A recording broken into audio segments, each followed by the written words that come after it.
آخر میں القادر کے اوپر دیکھیے جی، اب آپ نے ایسے سمجھنا ہے کہ یہ ساری جو ایک کیبنٹ کے اندر فیصلہ ہوا تھا 3 دسمبر 2019 میں، اب آپ نے ایسے دیکھنا کہ آپ میرے کیبنٹ ممبرز ہیں اور آپ نے کیا فیصلہ کرنا ہے. یہ میں نے اب سارا میرا جو کیس بنا ہوا ہے وہ یہ کہہ رہے ہیں کہ یہ عمران خان آپ نے فیصلہ غلط کیا. آپ نے یہ فیصلہ اس لیے کیا کہ وہ القادر ٹرسٹ جو 1 سال پہلے بننا شروع ہو گیا تھا، آپ نے فیصلہ کیا اور اس کی گراؤنڈ بریکنگ ہو گئی تھی اس سے 7 مہینے پہلے. لیکن یہ کہہ رہے ہیں کہ وہ القادر ٹرسٹ میں کیونکہ آپ کو فائنینشلی فائدہ ہوا جو کہ نہیں ہوا، اس لیے آپ نے یہ غلط فیصلہ کیا. اب یہ فیصلہ کیا تھا ذرا آپ نے سمجھنا ہے کہ آپ میرے کیبنٹ ممبر ہیں. کیبنٹ کے سامنے یہ چیز رکھی گئی کہ جی ہمارے ایک ملک ریاض کے اور این سی اے ہوتا ہے نیشنل کرائمز، ان کی نیشنل کرائم ہوتی ہے ایجنسی. وہ این سی اے نے ملک ریاض کے پیسے فریز کر دیے 190 ملین پاؤنڈ انگلینڈ کے اندر. اور ورڈ یہ سنیں، انہوں نے کہا یہ سسپیشس ٹرانزیکشن ہے. انہوں نے منی لانڈرنگ نہیں کہا، انہوں نے کہا کہ ہمیں شک ہے کہ یہ پیسہ یہ وائٹ پیسہ نہیں ہے، یہ بلیک کا پیسہ. انہوں نے پیسے فریز کر دیے. ملک ریاض اور این سی اے کے بیچ میں ایک اگریمنٹ ہو جاتی ہے، ان کے وکیل اگریمنٹ کر لیتے ہیں.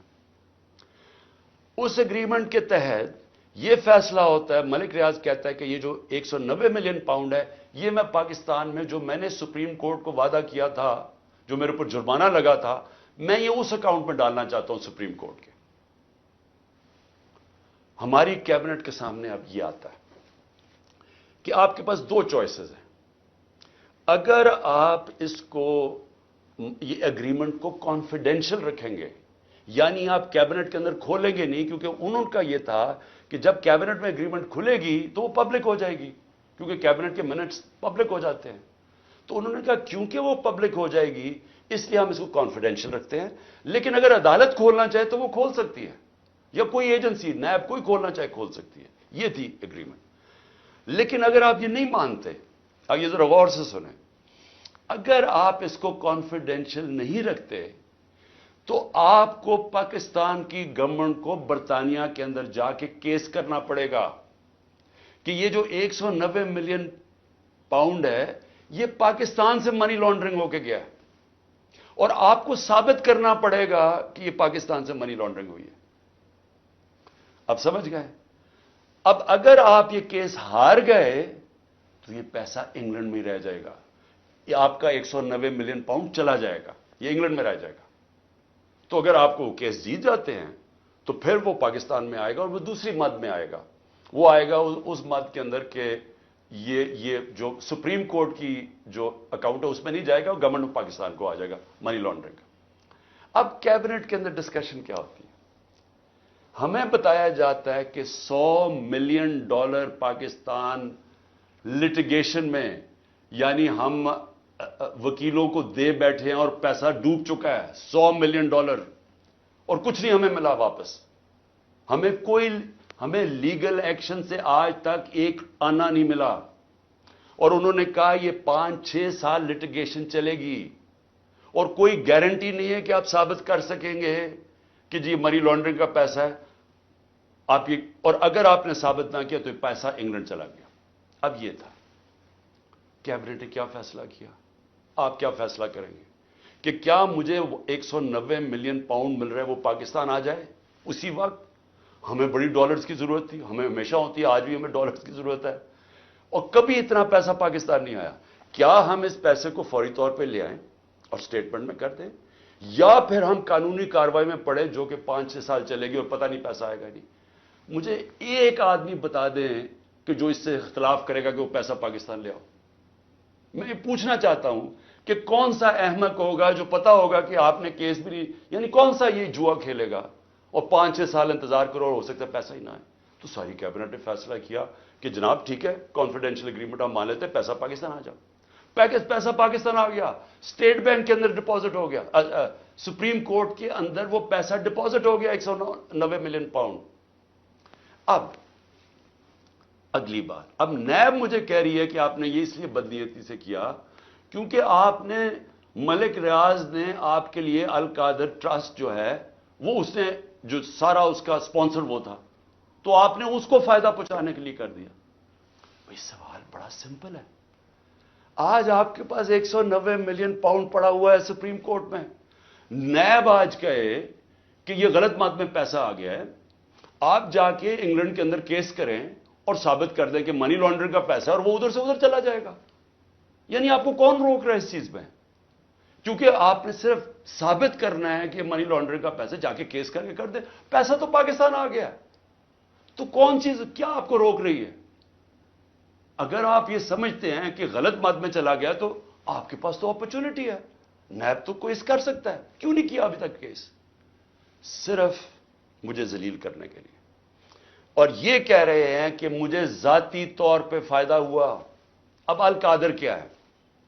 میں نے یہ فیصلہ کیا تھا کہ جب بھی مجھے اللہ نے موقع دیا، دو چیزیں میں نے کی۔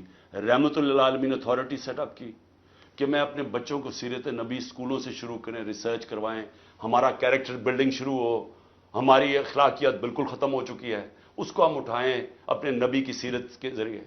اور دوسرا میں نے یہ یونیورسٹی رحمت للعالمین اتھارٹی، اور یہ دوسرا یونیورسٹی کا سوچا، القادر یونیورسٹی، جس میں ہم نے کوشش یہ کی کہ سیرت نبی کے اوپر ہم ریسرچ کریں، انٹرنیشنل اسکالرز کو میں نے انگیج کیا، اور پھر ٹیکنالوجی بھی پڑھائی جائے بچوں کو۔ یہ اس کا مطلب تھا کہ ماڈرن ٹیکنالوجیز بھی پڑھائیں، آرٹیفیشل انٹیلیجنس ایسی، اور ساتھ ساتھ اپنی لیڈرشپ ڈیولپ کریں سیرت نبی کے اوپر، ان کے کیریکٹر کے اوپر، اور لوگوں کو تیار کریں۔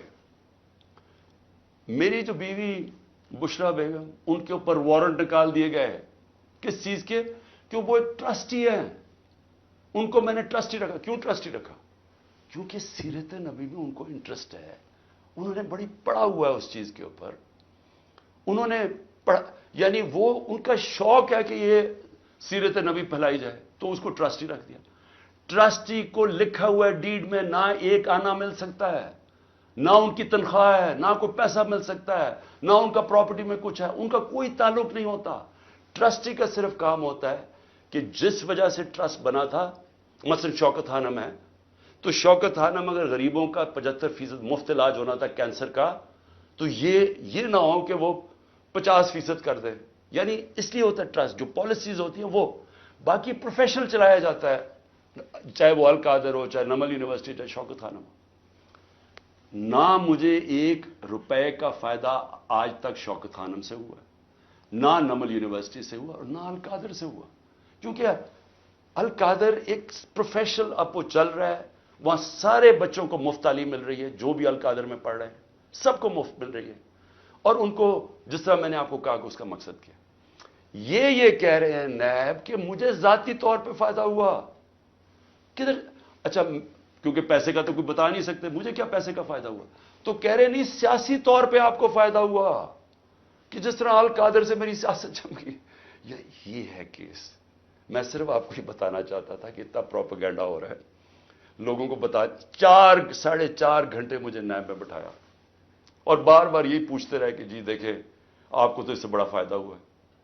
اور ملک ریاض کو آپ نے کیوں کیا؟ بھئی ملک ریاض کو اس لیے کیا کہ پاکستان کے سب سے بڑا بلڈر ہے وہ ہے ملک ریاض، اور ملک ریاض میرا کیا انٹرسٹ تھا؟ وہ اس کے پاس جو موبلائزنگ اکوپمنٹ ہے وہ سب سے تیزی سے کام کرتا ہے، یعنی وہ اگر آپ اسے کہے کوئی اتنی تیز کام نہیں کرتا جتنا ملک ریاض کی کنسٹرکشن کرتی ہے۔ میرا انٹرسٹ کیا تھا؟ کہ وہ جلدی سے سیٹ اپ ہو القادر، جتنی جلدی سیٹ اپ ہو، اور میں اگر پرائم منسٹر تھا میں ان کو فائدہ پہنچا سکوں، انٹرنیشنل اسکالرز لا سکوں ہوتے ہوئے اس وقت۔ میرا تو صرف یہ انٹرسٹ تھا، اور مجھے اس سے کیا انٹرسٹ ہے؟ جس طرح ہر سال شوکت خانم میں 9 ارب روپیہ اکٹھا ہوتا ہے، تو کیا وہ میری ذات کے لیے ہو رہا ہے؟ اس لیے میں چاہتا تھا کہ میں آپ کو کلیئر کر دوں کہ جس طرح کی کوششیں کی جا رہی ہیں، اور مجھے جو انہوں نے پکڑا تھا نیب میں، وہ اتنی بدنیتی تھی کہ انہوں نے 28 کو ایک دم میری جو انکوائری کو انویسٹیگیشن میں بدل دیا، مجھے انکوائری رپورٹ ہی نہیں دکھائی، اور 28 کو انکوائری سے انویسٹیگیشن کرتے ہیں، 1 تاریخ کو میرا وارنٹ نکال دیتے ہیں، اور مجھے پتہ ہی نہیں ہے کہ قانون کہتا ہے کہ انکوائری میں میرا جواب آنا چاہیے۔ اور جس دن میں اٹھاتے ہیں مجھے وہاں سے رینجرز آ کے مجھے جس آپ کے سامنے جو طریقہ انہوں نے اختیار کیا مجھے اٹھانے کا، اس دن میں بیل لینے کے لیے بیٹھا ہوا تھا، کیونکہ ہمیں اخباروں سے پتا چلا کہ انہوں نے انویسٹیگیشن کر دیا. کوئی انصار عباسی کا آرٹیکل آیا 30 اپریل کو، تب ہمیں پتا چلا کہ انہوں نے انویسٹیگیشن کر دیا. میرے وکیل نے لکھا لاہور اسلام آباد ہائی کورٹ کو، یہ کیا مذاق ہو رہا ہے؟ تو میں اس دن اسلام آباد ہائی کورٹ اس پہ جا رہا تھا عدالت میں، جب انہوں نے ادھر سے اغوا کر کے باہر لے گئے اور پکڑ کے. جب میں جب جیل میں پہنچا تو پہلے ہی دفعہ تب انہوں نے مجھے انکوائری رپورٹ دکھائی. تو یہ تھا سارا ڈرامہ. میں نے کہا آپ سب کو بتا دوں.